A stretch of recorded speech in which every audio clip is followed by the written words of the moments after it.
Ladies and gentlemen, welcome to WWE News, episode number 81.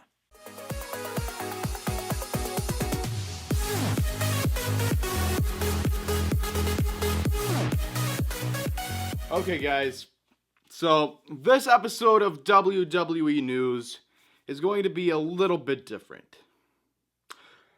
Okay, it's going to be a lot different. I'm not hosting today. I'm not going to host this episode. My good friend, Brandon Dillon, is. So why is he hosting? Well, I want to do anything I can to help his channel grow because he's doing amazing content over on his channels. Yes, I said channels. He has a wrestling channel and a main channel where he does skits and stuff. He's doing so much work and he's not getting the views he deserves. So guys, if you wouldn't mind, do me a favor, go over to Brandon Dillon's channels and subscribe to them. Just a personal favor to me. Don't worry, I'll be back in the next video. The next video will be TLC reactions probably on this channel. This is probably the only guest host I'll ever have on this channel. Just go watch his videos. They're great. You'll love this guy. So anyway, guys, enjoy this episode of WWE News, and I'll see you guys tomorrow. Hey guys, my name is Brandon Dillon, the guest host for WWE News episode 81. Before I start with the news, I'd just like to thank Brandon for letting me guest host this episode. And now let's get right into the news stories. So the first story for today is that Jimmy Snuka has terminal cancer. So apparently Jimmy Snuka, WWE Hall of Famer, has been diagnosed with terminal stomach cancer. And doctors say that he only has like 6 months left to live. Earlier, he was involved in like a murder trial, and he was accused of killing his girlfriend in 1983. So, in 6 months, if there's a Raw tribute episode for Jimmy Snuka, we know why. Okay, that joke was a little too real for me. The next story is that John Cena will be hosting Saturday Night Live. So yesterday, Saturday Night Live, and John Cena announced that he will be hosting Saturday Night Live on December 10th. I think I also got that notification on the WWE Network app, or WWE app or whatever. I got it last night. I'm like, okay, maybe I'll watch it, maybe I won't. I don't watch Saturday Night Live that much, only like sometimes. But he won't be the first WWE superstar to host the show because The Rock has done it a few times in the past. I think it will be pretty entertaining to see John Cena host Saturday Night Live, and I think I will watch that episode. Next up, which show will get the Elimination Chamber pay-per-view? So, as you guys know, the Elimination Chamber pay-per-view is going to be returning next year, next February, and it's going to be in Phoenix, Arizona, I think. However, they haven't really announced what show is going to be getting the event, but it's been reported that it'll be a Raw pay-per-view, and in the Wrestling Observer newsletter, Dave Meltzer reported that WWE had a list of 18 planned pay-per-view dates, and the original plan was for Extreme Rules and Money in the Bank to be SmackDown exclusive shows. However, there might be some change of plans. Personally, I'm fine with the Elimination Chamber being a one-show pay-per-view, but I feel like it should be a SmackDown pay-per-view because Raw got Hell in a Cell, but SmackDown, they didn't get any like big like cage pay-per-view, I guess. I feel like maybe they should just keep switching pay-per-views each year, like how this year they had Raw had Clash of Champions and Hell in a Cell, and how they're gonna have Roadblock. I feel like next year SmackDown should get those pay-per-views, or next year actually. But yeah, that's what I think about this. Also, I feel like Money in the Bank should be both brands, because I don't know. I feel like Money in the Bank is... I really don't know. It just seems like a pay-per-view that should be both shows. Or they should do it at WrestleMania like they used to. That's what I think about like Elimination Chamber and like Hell in a Cell and Money in the Bank being exclusive to one show. NXT TakeOver in San Antonio. Who will Samoa Joe be facing? First off, he lost the title last night, so it probably won't be a title match because that's the next NXT TakeOver show. People are saying that the main event of NXT TakeOver San Antonio will be Bobby Roode versus Samoa Joe. The thing that I have a feeling that it might be Joe and Shinsuke again, though. I don't know if this is how it's going to be. Maybe it's how it's going to be. I don't really watch NXT that much. But the reason why I think it's going to be Joe versus Shinsuke is because Shinsuke regained the title last night, and Osaka, Japan, I think it was. But the reason why people think Bobby Roode's going to be the number one contender is that apparently NXT had a series of matches at the November 30th taping to determine a new number one contender. It culminated with Bobby Roode defeating Ty Dillinger, Andrade Almas, Robbie Strong in a fatal four-way match for the contendership.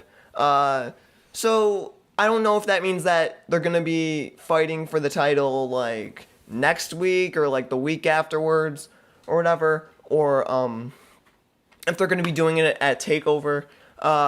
So no matter what, I think it's exciting that we are going to be getting Bobby Roode versus Shinsuke Nakamura. I don't know if and also I don't know if Samoa Joe is going to regain the title before TakeOver, and it's going to be Bobby Roode versus Samoa Joe at TakeOver or something. I'm not really sure what's going to happen. I think Samoa Joe, I think he should be moved up to the main roster at the Royal Rumble. That would be pretty good. So that's what I think about that story. On to the next one. Is Will Ospreay going to the WWE? If you guys don't know who Will Ospreay, he is a indie wrestler. I'm pretty sure he's on WCPW. And it seems like WWE wants to grab like a lot more talent to join the company, probably for like NXT or whatever, and then later moved up to the main roster. Will Ospreay said, "I just feel like right now it's not the time for me. The WWE will be the dream. However, I want to go in there with a big splash. I don't want to go there and be thrown in the shallow end of the pool." So Will Ospreay, he's probably not going to be joining in the next like few months or the next year. Maybe in like 2 or 3 years, you can expect him in WWE. So I don't really know that much about Will Ospreay, so I can't really make like an opinion about this story. So I guess it's exciting for those people that know who Will Ospreay is. I don't really know who he is. So on to the next story. So the word on the street backstage is that Vince McMahon thinks very highly of Big Cass. So apparently Big Cass is going to be pushed to the moon sometime in the near future. Originally Vince McMahon was impressed with Cass's size, but he's also impressed with his facial expressions and his in-ring presence. I don't know how I feel about this. I think Enzo and Cass should stay as a team for a while, then maybe Cass gets to the mid-card, and then maybe later he goes to the main event. I just don't think that he should be, once Enzo and Cass split up, because let's be honest, we know what's going to happen in the next few years or so.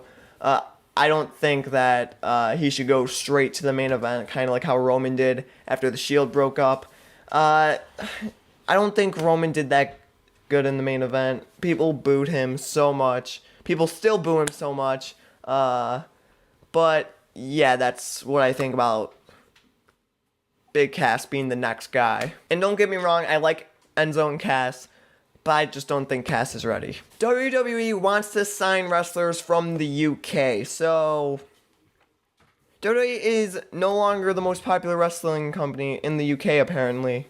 Because millions of people will tune into the revival of World of Sport, which I guess is like a UK wrestling fed. I'm not really sure. I don't know anything about it. This is my first time hearing about it in the news. With the revival of that fed, I guess, WWE wants to sign a lot more wrestlers from the UK as a way to like keep them away from the competitors like the World of Sport or whatever it's called. The new contracts are being called competition killers, as WWE is lowballing the wrestlers in regard to money and also controlling indie dates for the signed talent. Apparently the wrestlers are referring to them as mark contracts, and also they don't really think that WWE wants them.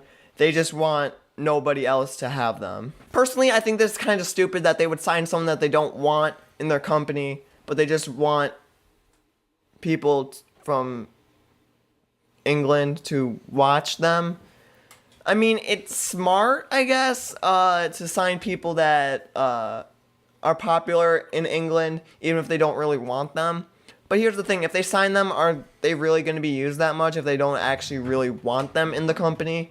Probably not. So I think it's just going to be kind of pointless to sign all these UK wrestlers that they don't actually want. And the final news story for today, apparently indie promotions are going to be airing on the WWE Network. Apparently Vince wants some of the hot indie feds on the WWE Network. I think that means shows like Ring of Honor, Global Force Wrestling, PWG, shows like that. There's like no indication on when we might see this, but it is said that it will happen sometime in the next few months. Again, I'd like to thank Brandon for letting me host this episode of WWE News.